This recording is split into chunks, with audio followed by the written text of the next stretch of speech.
შუშიდან რო ხდება ლაპარაკი და ტელეფონით, მე და გიორგი შორს ყოფნა ძალიან გვიჭირს. აი თუ ერთმანეთს არ შევეხეთ, არ ჩავეხუტეთ, არ მოვეპერე, დედიკო შემოგევლოს, ჩემი ოცნების ბიჭი, აი რაღაცნაირად რო არ გამოვხატო, არ შემიძლია. თავიდანვე ესე ვიყავით ყოველთვის. არ ვიცი რა იყო, ალბათ აი ვერ ავხსნი ამ გრძნობას ვერანაირად. ამიტომ ვემზადები ყველა სასამართლოზე ხშირ-ხშირად რო არის. აი არც ვიღლები და ერთი სული მაქვს, როდის წავალ, რომ გიო დავინახო ახლოში, არის მომენტი, რომ ბადრაგები დაუდგებიან წინ.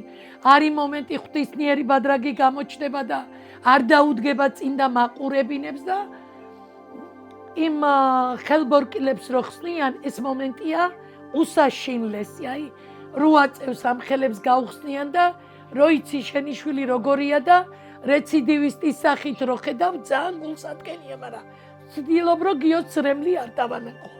არც ერთ სასამართლოზე არ მიტირია გიოს როცა ვხედავ. და იქიდან რო წამოვალ 2 დღე ცუდად ვარ. ეხლა ბოლო სასამართლოზე არ ვიცი ვინ გადაიღო. იყო იტრიალა დიდი ხანი მაგ სურათებმა, რომ ესე იგი სუ კოცნის გაგზავნის, სუ მოფერებით, სუ გულში მყევხარ დედიკო, რომ ვეძახით ხმამაღლა. ამას ერთმანეთს ვეძახით და თვითონ აი ჟესტებით მეტყვის და ეხლა ამ ბოლო დროს ბლოკნოტი დააქვს. და გვიხატავს და შუშაზე მიგვიდებს ხოლმე.